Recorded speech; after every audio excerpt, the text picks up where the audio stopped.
이것이 구약에 드렸던 제사 제물이었었습니다. 자, 그런데 양이라든가 소라든가 염소라든가 비둘기를 제물로 드렸는데 그것은 바울이 말한 것처럼 몽학선생이 지나지 않아요. 몽학선생. 그게 참 제물이 아니라고 하는 거예요. 그 제물을 통해서 또 다른 진실된 제물을 하나님이 원하신다. 그걸 이제 볼 수가 있죠. 그래서 구약의 율법을 제물을 완성하기 위해서 오신 분이 예수님이시고 그 예수님이 제물이 되신 거예요. 보라, 세상 죄를 지고 가는 하나님의 어린 양. 그래서 예수님께서 어린 양 제물이 되셔서 십자가에 물과 피를 다 쏟으시고 우리를 위해서 속죄 제물, 속량의 제물, 대속 제물이 되셨다. 그죠? 그러면 오늘 우리는 무슨 제사를 또 드려야 될까요? 무슨 제사를 드려야 될까요? 우리도 양 잡아 드려야 됩니까? 염소 드려야 될까요? 송아지는 비싸니까 그냥 비둘기로 드려야 될까요? 만약에 우리가 또 그런다고 한다면 예수님의 십자가의 죽음이 헛된 거예요.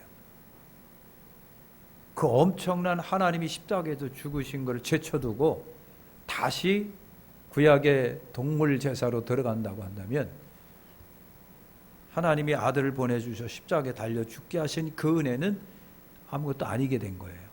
굉장히 그러면 오류가 발생이 되죠. 그러면 또 십자가에 예수님이 또 죽으셔야 되나? 만약에 그렇다고 한다면 2000년 전에 십자가에 죽으신 예수님의 그 피의 능력은 뭡니까? 약해지고 능력이 약해져서 그거 갖고 안 돼. 또 있어야 돼. 이렇게 되는 거가 돼요. 그러면은 명색이 하나님의 아들 예수님이 오셔가지고 십자가에 죽으셨는데 또 예수님이 죽으신다고 한다면 2000년 전에 예수님은 능력이 없으신 거예요. 하나님의 아들로서의 능력이 없는 거예요. 또 드려야 돼? 그럼 2000년 전에 드린 건 뭔데? 그건 아무것도 아니야? 그럼 또 드려야 돼? 이렇게 되는 거예요. 그래서 구약의 동물 제사는요, 예수님의 오심을 예표로 보여준 거예요. 그 동물들이 인간을 위해서 몸이 깨지고 피 흘려서 죽은 것처럼 인류의 죄악을 위해서 아들 예수님이 오셔서 그렇게 몸이 부서지고 갈라지고 찔려서 피가 흘려서 죽으셔야 된다. 그래야 우리 형벌이 사해진다. 대신되어진다. 아멘. 그래서 바울이 말한 것처럼 예수님은요, 단번에 영원한 속죄를 어떻게 했다? 이루셨느니라 그랬어요. 예수님이 오셔서 단번에 영원한 속죄를 이루셨기 때문에 예수님이 또 죽으시면 안 되죠. 예수님 한 번으로 만족해요. 왜? 그분은 하나님이시기 때문에 그래요. 할렐루야. 그럼 우리는 이제 제사는 그만 드려야 되는 건가? 아니에요. 반드시 또 드려야 돼요. 그죠? 이제 지금부터 이제 삭갈리기 시작하는 거. 목사님이 밥 잘 드시고 오늘 생일 잘 받고서 왜 이렇게 왔다 안 왔나? 오늘 말씀에 여러분 있는 거예요. 그게 뭐다? 찬미의 제사다는 거예요. 그러니까 우리가 드릴 제사는 뭐예요? 동물 피가 아니에요. 다시 예수님 죽는 거 아니에요. 이제부터는 오늘 우리가 드려야 될 제사는요, 할렐루야 감사합니다. 하나님 감사합니다. 할렐루야 영광 이것밖에 없는, 이게 제사라고 하는 거예요. 이 찬미의 제사를 하나님께 드려라. 그러니까요, 끊임없이 우리는 하나님 감사해요. 할렐루야 하나님 고맙습니다. 감사합니다. 나 같은 사람을 구원해 주시니 감사하고 내 죄를 씻어 주시니 감사하고 나 같은 부족한 자식을 벌레만도 못하고 지렁이만도 못한 나를 사랑해 주셔서 당신의 아들 삼아 주시고 자녀 삼아 주시고 하늘 기업을 있게 해 주셨으니 하나님 감사해요. 고마워요. 감사해요. 고마워요. 분수통 마냥 그렇게 해야 돼요. 이게 우리의 신약 성도의 이게 제사예요. 제사에는요, 뭐 절기 제사가 있겠죠, 그죠? 절기 제사가 있겠고요. 또 무슨 행사 있을 때 드려지기도 하고, 무슨 일이 있을 때 하나님께 드려지기도 하고 그래는 제사가 있었는데, 상번제라고 하는 것이 있어요. 상번제는 무슨 제사냐면 매일 드려지는 거를 말하는 거예요. 그러니까 오늘 우리가 상번제사 제사인 찬미의 제사를 늘 드려야 돼요. 그냥 늘 감사하셔야 돼요, 그죠? 하나님 고마워요, 감사해요. 하나님 감사합니다, 고맙습니다. 짜증 부리지 말고, 예? 신경질 부리지 말고, 하나님 감사해요, 고마워요, 감사해요. 분수통 마냥 누가 뭐래더라도 하나님 감사해요. 하나님 고마워요, 하나님 감사해요. 전선희 집사님 한 10번만 한번 해보세요. 하나님 감사해요, 감사해요. 감사해요, 감사해요, 감사해요, 감사해요. 그리고 찬미의 제사를 드려라고 하는 것이 바로 그게 상번제 찬미의 제사를 드려라. 예? 못 살겠네, 짜증스러워, 아이 죽을 놈의 세상, 나 이민 갈 겨냥, 비행기 뚝 떨어져 그냥 막, 그러지 말고 우리가 하나님께 매일 감사를 드려야 돼. 이게 감사의 제사, 찬미의 제사인 거예요. 아멘. 미국의 복음성가, 여러분 피터 빌 혼이라고 하는 복음성가 가수가 있었습니다. 이분이 간증, 이게 바로 그거예요. 그가 형무소에서요 제시원들을 위해서 복음성가를 불렀답니다. 그때 불렀던 것이 상처받은 날개도 주님의 사랑으로 세워지고 다시 하늘을 날 수 있다, 그런 내용의 복음성가였었답니다. 모임이 끝나자 한 죄수가 이 가수 빌혼 씨를 찾아와 가지고선 심각한 마음으로 그렇게 묻더래요. 나처럼 날개가 상한 새도 희망이 있습니까? 하고 물어보더라는 거예요. 나처럼 상한 날개를 가진 새도 희망이 있습니까? 그래서 빌혼 가수가 그랬다. 그럼요. 예수 안에서 새 희망이 있습니다. 그렇게 간절하게 권면을 해드렸다는 거예요. 20년이 흘렀답니다. 20년이 흘러서 이 복음성가 빌혼 가수가 말이죠, YMCA에서 복음성가를 부르면서 집회를 인도를 했답니다. 그래서 찬양을 하고 그리고 간증 시간이 됐는데 어떤 군인 하나가 대령이 착착착 걸어 나오더니만 자기가 간증을 하는 거예요. 20년 전 내가 형무소에 있을 때 참 경악긴 그런 나 같은 사람이 참 인생 사는 것이 따분하기도 하고 참 죄 속에 갇혀 살고 흉악한 죄 속에 살고 죄악된 생활을 했었던 나 불량 청소년이었었는데 20년 전에 형무소 찾아와서 가수로서 복음성가를 불러주셨던 그분의 가사가 상처받은 날개가, 그 성가를 듣고 내가 용기를 얻었습니다. 예수 안에서 희망이 있다라고 하는 그 가수 시의 그 권면을 듣고 내가 새 힘을 얻어갖고 노력했습니다. 그래서 오늘 나 대령이 됐습니다 하고 간증을 하더라는 거예요.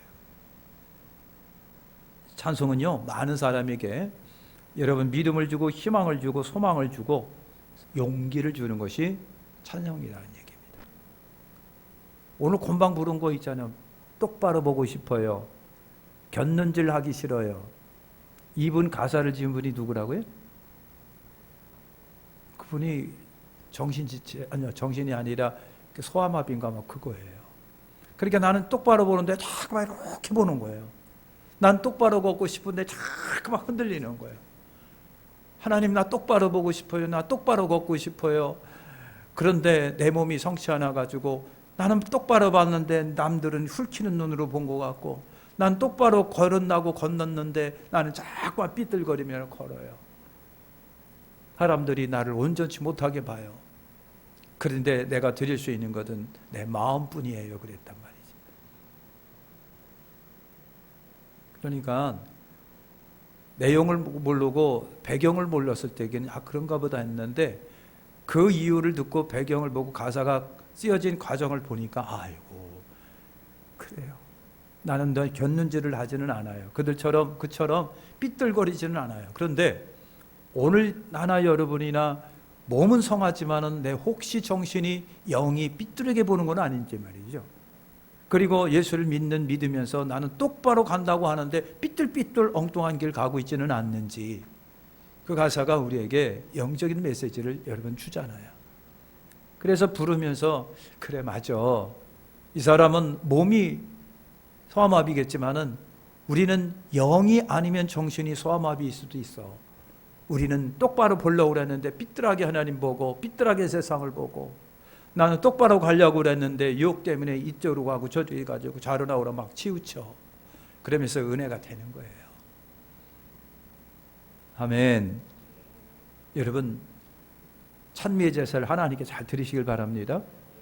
찬미의 제사는 어떻게 드려야 되느냐라고 하는 거예요. 네 가지 빨리 말씀드려 볼게요. 영으로 드려야 돼요. 찬미의 제사는 영으로 드려라. 고린도전서 14장 15절에 보니까 그러면 어떻게 알고 내가 영으로 기도하고 또 마음으로 기도하며 내가 영으로 찬미하고 또 마음으로 찬미하리라. 그러니까 여러분, 입술의 찬양이 되는 안 되고요, 내 영의 찬양이 돼야 돼요. 이것이 바로 성령에 감동된 찬양이에요. 성령에 감동돼서 그냥 생각하니까 너무 고맙고 감사하고, 나를 생각하니까 너무 추하고 죄인 되는데, 그런데 나를 사랑하시는 주님의 은혜를 생각하니까요, 가만히 있지를 못해가지고 감동 속에서, 성령의 감동 속에서 나오는 찬미야말로 찬미의 제사인 거예요. 그거 하나님이 받으시는 거 아니겠습니까? 영의 제사가 되시길 축원합니다. 두 번째는 기쁨으로 즐거움으로 오늘 우리가 하나님 앞에 찬미의 제사를 드려야 돼요. 시편 63편 5절에 그래요. 골수와 기름진 것을 먹은 것 같이 내 영혼이 만족할 것이라. 내 입이 기쁜 입술로 주를 찬송하다 그랬어요. 그러니까 여러분, 기쁜 마음으로 부르는 찬송과 그냥 덤덤하게 부르는 것과, 오늘 진짜 싸가지 방통량 내 짜증 팍 나는데 그냥 억지로 부르라고 특송 나와서 해요. 그러니까 또 나와서 부를 때 그 찬양을 하나님이 받으시겠느냐고, 짜증이 스러워가지고 그냥. 그러니까 기쁨으로 부르는 찬양이 정말 훌륭하고 하나님이 받으시는 찬양이 되잖아요. 그죠? 기쁨으로. 역대하 29장 30절에 보니 히스기야 왕이 군인들 더불어 레위 사람을 명하여 다윗과 선견자 아삽의 시로 여호와를 찬송하게 하며 저희가 즐거움으로 찬송하고 몸을 굽혀 경배하니라 그랬어요. 즐거움으로. 진짜 감사하고 고맙소. 그냥 속에서 그냥 다윗은 법궤를 모실 때 그냥 왕이 덩실덩실 춤추다가 뭐가 내려갔다? 바지가 내려갔다는 거. 채통머리 없이 말이야. 바지를. 왕이 채통머리 없이. 그러다가 평생 아이 못난 여자분이 있었어요. 그게 누구예요? 미갈이라고 하는 아내가 있어요. 왕, 사울왕의 딸이에요. 자기도 왕가라는 얘기죠. 채통머리 없게 말이야. 그냥 왕 돼가지고 말이야. 백성들이 보는 데서 말이야. 창피하게 말이야. 춤추고 말이야. 바지 내려가고 말이야. 채통머리. 그러다가 하나님이 분노하신 거예요. 하나님 그게 죽으신 거예요. 하나님 그걸 좋은데 말이요, 미갈은 채통머리 찾다가 평생 아이를 못 낳고 죽었습니다. 기쁨으로 찬송하셔야 돼요. 감사함과 기쁨으로. 그죠? 그거는요, 마음 차는데 기쁨과 안 기쁨과의 마음의 차는 하늘과 땅 차이만큼 있어요. 기쁨으로 찬양하는 것과 억지로 하는 것과는 하늘과 땅 차이잖아요. 세 번째가 지혜의 시로 드려라 그랬습니다. 지혜. 시편 47편 7절에 하나님은 온 땅의 왕이시라 지혜의 시로 찬양할지어다. 지혜의 시라고 하는 것이 여러분, 그 다윗이 지혜의 시를 많이 썼어요. 다윗의 시편을 보면은요, 아름다운 시로다가 하나님께 영광 올려드렸어요. 그러니까 가사를 쓰신 분들이 시들이 많아요. 은혜 받은 거를 글로 표현됐는데 그걸 갖다 곡을 붙여가지고 복음성가가 되고 찬송가가 되고 그런 게 굉장히 많단 말이죠. 그러니까 이 지혜의 시로 찬양할지어다. 이게 시라고 하는 것이 여러분, 저는 뭐 시를 잘 모르는데 써본 적도 없고 시하면은 시간밖에 모르는데, 시 쓰시는 시인들은요, 우리가 생각해봐도 야, 어떻게 저렇게 표현될까? 어떻게 같은 태양인데 저들은요 그렇게 우리처럼 아유 태양이 밝은데 아이고 눈부셔 그렇게 표현하지 않아요. 어떻게 그렇게 표현하는지. 자연을 보고 아유 좋네 그랬는데 그들은요 시로다 다 표현해내요. 그것이 곡이 붙여지니까 놀라운 노래가 되는 거예요. 여러분 시도 한 번 안 써보셨죠? 맨날 돈 벌어야 돼. 그럼 맨날 그랬기만 했지. 시로다, 시로, 영감된 시. 그래서 다윗은요 영감된 시로 많이 하나님께 올려드렸습니다. 그래서 다윗이 여러분 시인이라고 하는 얘기가 있어요. 그래서 다윗은요 영감된 사람이기 때문에 시로 많이 표현해 드립니다. 아멘. 네 번째는요 입술로 그랬습니다. 시편 119편 171편에 보니까 주께서 율례를 내게 가르치시느냐 내 입술이 찬송을 바랄지어다 그랬습니다. 또 시편 51편 15절에 주여 내 입술을 열어주소서 내 입이 주를 찬송하여 전파하리이다. 입술로 찬양은 내 의제 발로예요. 그러니까 입술이 열려진다. 그러니까 여러분 참 슬프고 짜증스럽고 기분 더럽게 나쁠 적에는요 입이 닫혀져요. 그냥. 그죠? 욕만 나와요. 여러분 안 그러시죠? 여러분 참 착해서 그런 건 모르겠는데 저 같은 경우는 가끔 가다 막 욕이 나오거든요. S팔 무슨 팔 막 그런 게 나오는데 여러분 그런 거예요. 입술이 열려져 찬양한다. 입술에 열려져 감사한다고 하는 것은요. 여러분 뭐예요? 의지가 발동되기 때문에 그런 거예요. 내가 해야 되겠다라고 하는 선한 의지가 발동될 때 할렐루야 그러지 억지로 해라고 해봐요. 안 됩니다. 그러니까 찬양할 의지가 없으면 입이 닫혀지고 열려지지 않아요. 입을 열어 찬양하라고 하는 것은요. 의지가 발동되고 자원이 발동되어 가지고 감사로 하나님께 영광 올려드려라 그 말이에요. 의지의 발동입니다. 아멘. 찬미의 제사는요. 오늘 신약시대 오늘 우리 교회들이 해야 할 중요한 제사예요. 아멘. 잘못 듣고 우리 배 목사님은 신약시대 제사 드려라고 그랬다 막 그러면서 별 엉뚱한 소리 하지 말고 찬미의 제사인 거예요. 뭐 양을 드렸다느니 양을 드리라고 했다느니 뭐 제대로 못 들은 사람이 엉뚱한 소리 하는 거야. 무슨 제사다? 찬미, 감사, 찬성의 제사를 드려라. 아멘. 우리 나오세요. 선한 능력으로 우리 한번 하고요. 마치죠.